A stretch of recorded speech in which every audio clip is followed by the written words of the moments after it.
After the end of World War II, the world was split into two, East and West. This marked the beginning of the era called the Cold War.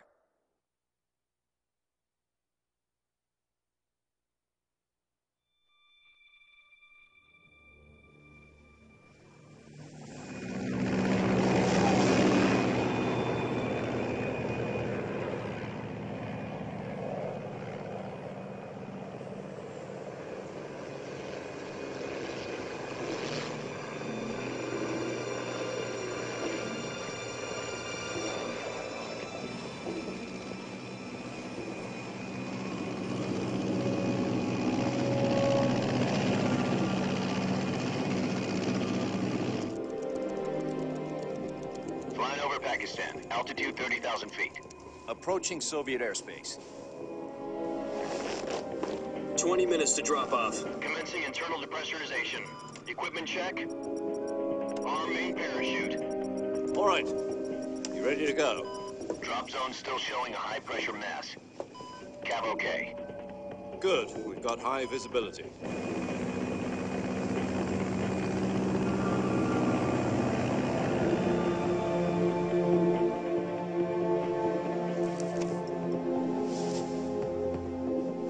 Put out that cigar. Connecting oxygen hose to interior connector. Put on your mask.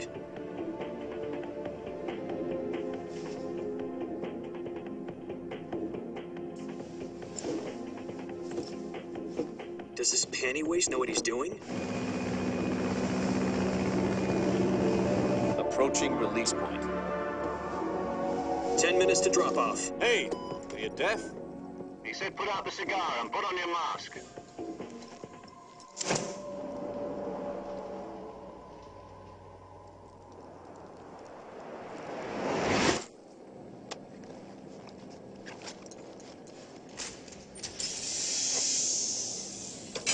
Depressurization complete. Checking oxygen supply. 6 minutes to drop off. Opening rear hatch.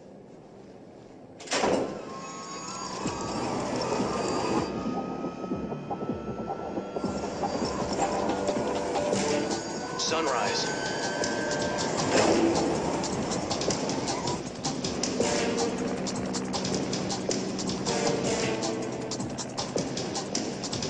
External temperature minus 46 degrees Celsius. 2 minutes to drop off. Stand up. You'll be falling at 130 miles per hour. Try not to get frostbite from the wind chill. 1 minute to drop off. Move to the rear. Activate bailout model. This is one for the history books. The world's first halo jump. 10 seconds to drop off. Stand by. Status okay. All green. Prepare for drop off. Countdown. 5, 4, 3, 2, 1. Spread your wings And fly. God be with you.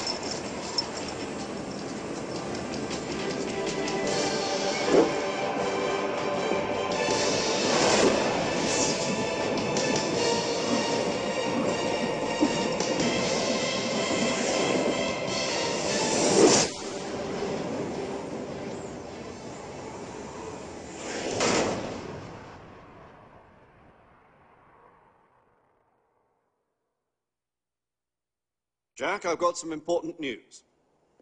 The head of the CIA has finally given us the green light for the virtuous mission. Virtual mission? No, the virtuous mission. The future of our Fox unit depends on it. If it succeeds, we'll be officially organized into a unit. Virtuous mission? Sounds like some kind of initiation ritual. You know, don't get cocky. This isn't a training op. Right. So what exactly is this wonderful mission? Well, about 2 years ago, a certain Soviet scientist requested asylum in the West through one of our moles. His name is Nikolai Stepanovich Sokolov. He's head of the OKB 754 Design Bureau, one of the Soviets' top-secret weapon research facilities, and the East's foremost expert on weapons development. Sokolov? Isn't he that famous rocket scientist? The very same. On April the 12th, 1961, the Soviets achieved the first manned spaceflight in history. The Earth was blue, but there was no God. Well spoken. The rocket that carried Yuri Gagarin into orbit was the A-1, known as the Vostok rocket. Sokolov is said to be the man most responsible for the multi-engine cluster used in that rocket. After Gagarin's flight, Sokolov left rocket development to become the head of the newly established Design Bureau. From a lowly technician to head of a design bureau, that's quite a success story. So why do you want to defect? It seems he'd become afraid of his own creations. Afraid? Call it a crisis of conscience. And for that, he left his country and his family behind and went over the fence? Not exactly. One of his conditions was that his family was also to be taken safely to the west. We used a mole to get the family out first and succeeded in sneaking Sokolov over the Berlin Wall shortly afterwards. I was the one who conducted the operation. The security on the eastern side was still full of holes back then. Then what? We got Sokolov over in one piece, but the whole ordeal had left him exhausted, and we checked him into a hospital in West Berlin. It took him 2 weeks and more than 600 miles to get from the research facility in the Soviet Union to Berlin. He was in no condition to say anything coherent. And it was only a week later that we had something much bigger on our hands. The Cuban Missile Crisis. October the 16th, 1962, President Kennedy received word that the Soviets were in the process of deploying intermediate-range ballistic missiles in Cuba. The President demanded that the Soviets dismantle and remove the missiles. At the same time, he announced a naval blockade to prevent further missile shipments from reaching Cuba. But the Soviets didn't back down, instead placing their armed forces on secondary alert. Soviet transport ships carrying missiles continued on course towards Cuba. US and Soviet forces went on alert for an all-out nuclear war. Frantic negotiations were conducted through the UN's Emergency Security Council and unofficial channels to end the hair-trigger standoff. Finally, on October the 28th, the Soviet Union agreed to remove its missiles from Cuba. And so the world avoided a nuclear holocaust. But in order to get the Soviets to pull their missiles out, we had to make a deal. You mean the one where the US agreed to remove its IRBMs from Turkey? No. The Jupiter IRBMs deployed in Turkey were obsolete, and we were going to get rid of them anyway. They had no strategic value whatsoever to either the US or the Russians. The Turkey deal was a ruse, a cover story that was fed to the other intelligence agencies around the world. So what did the Russians really want? Sokolov. They wanted us to return Sokolov. You mean the Soviets pulled out of Cuba just to get their hands on Sokolov? That's right. What the hell was he working on? At the time, we had no idea. We were running out of time. It was either give up Sokolov or risk full-scale nuclear war. In the end, we had no choice. President Kennedy gave in to Khrushchev's demand. The next day, I got Sokolov out of the hospital, handing him over to agents on the eastern side. Sokolov kept on screaming, "Save me," until he disappeared from my sight. Then, a month ago, we received some new information from one of our moles. About Sokolov? Yes. He was taken back to the research facility and forced to continue working on the weapon in question under KGB supervision. What's more, it's on the verge of completion. So what kind of weapon is it? Something to do with space rockets? No, missiles. Same technology. I guess you're right. We don't know the details, but it appears to be a new kind of nuclear device. For half a year now, the Soviets have been conducting frequent nuclear tests at Semipalatinsk. Something to do with the weapon, I assume. We're talking about a secret weapon so big that Khrushchev was ready to pull out of Cuba to get it back. Is Sokolov still in the facility? No. According to our intelligence, he's in Selino-Yarsk, a place in the mountains about 3 miles to the west that's known as the Virgin Cliffs. The Virgin Cliffs. Nice name for a virtuous mission. They moved him there just recently. Why? Apparently, they're conducting a field test of the weapon, but it's our best chance to get him back. This mission would never have been possible if he was still in the research facility. This is our last chance. Sokolov must have known that too when he contacted us.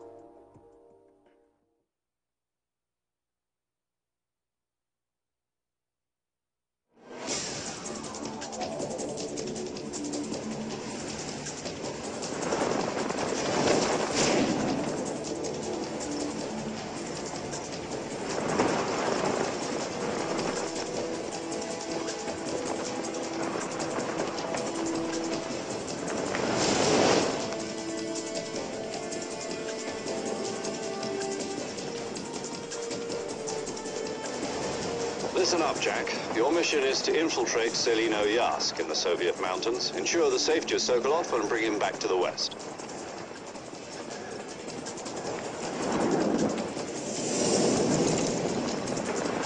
If we don't get Sokolov back before that weapon is complete, we'll be facing a major crisis. The clock is ticking.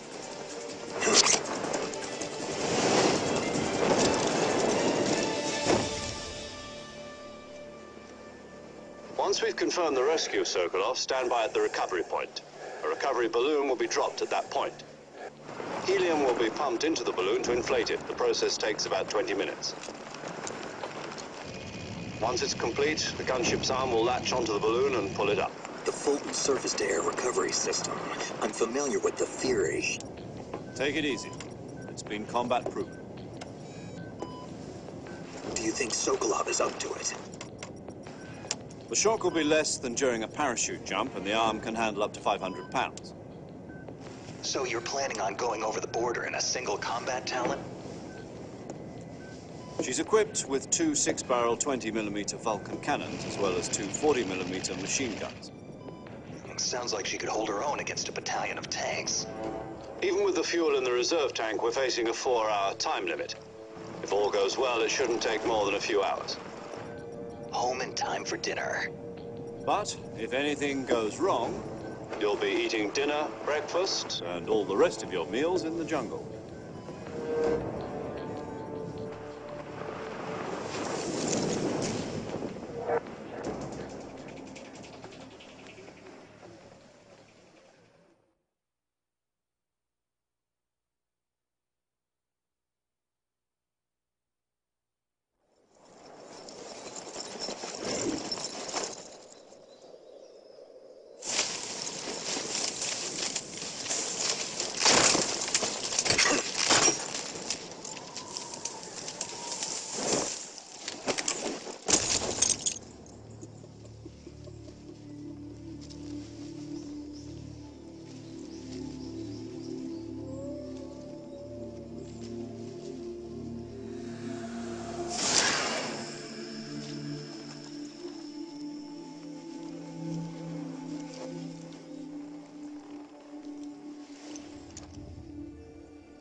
What's wrong?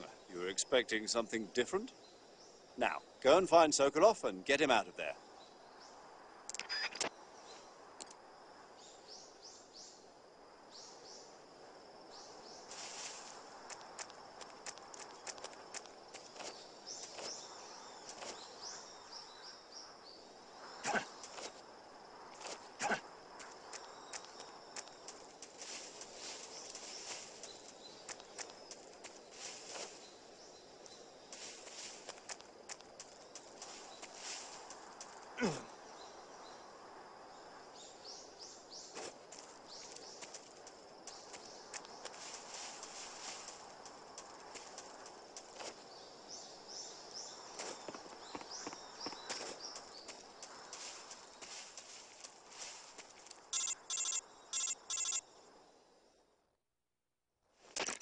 Do you copy?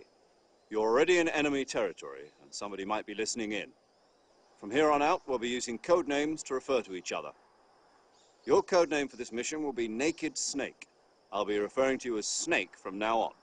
You're not to mention your real name. Snake? What, you don't like snakes? What do you mean? You've eaten one before, haven't you? In survival training? I'm glad to hear that.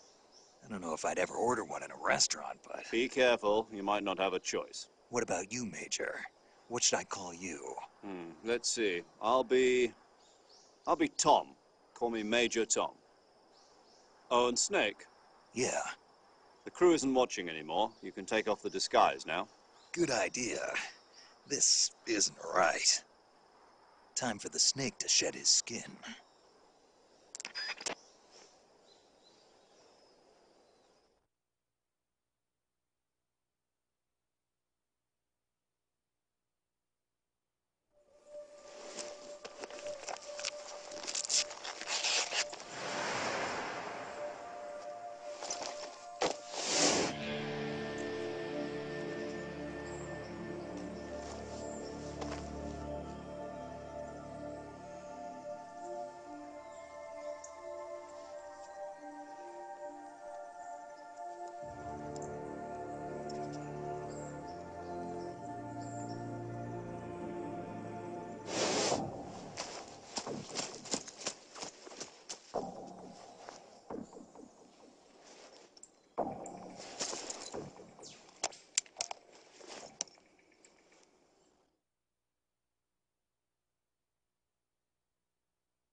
Can you hear me, Major Tom? This is Snake. Kept you waiting, huh? This will be a sneaking mission. You must not be seen by the enemy. You must leave no trace of your presence. Is that clear? This kind of infiltration is the Fox unit's speciality. In other words, weapons and equipment are procured on site. That goes for food as well. You're completely naked, just as your name implies. Great. Now I see why you asked me if I like snakes. I suppose calling me Snake was your idea of a joke, too. No, there's a good reason for that. I'll tell you later when the time is right. Gotcha. Getting back to the subject, how exactly am I supposed to feed myself? You've been issued a knife and a tranquilizer gun. Use them to hunt for food. You'll also find some medical supplies in your backpack. Yeah, about the backpack. I lost it in a tree on the way down. I see. Well, you'd better go back and get it then. You know where it is? No problem. I can see it from here. It's stuck on a branch. To climb a tree, stand in front of a tree that's covered in ivy and press the action button. I'll be monitoring your progress over the radio. We can't risk violating Soviet airspace.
I see you've retrieved your backpack, Snake.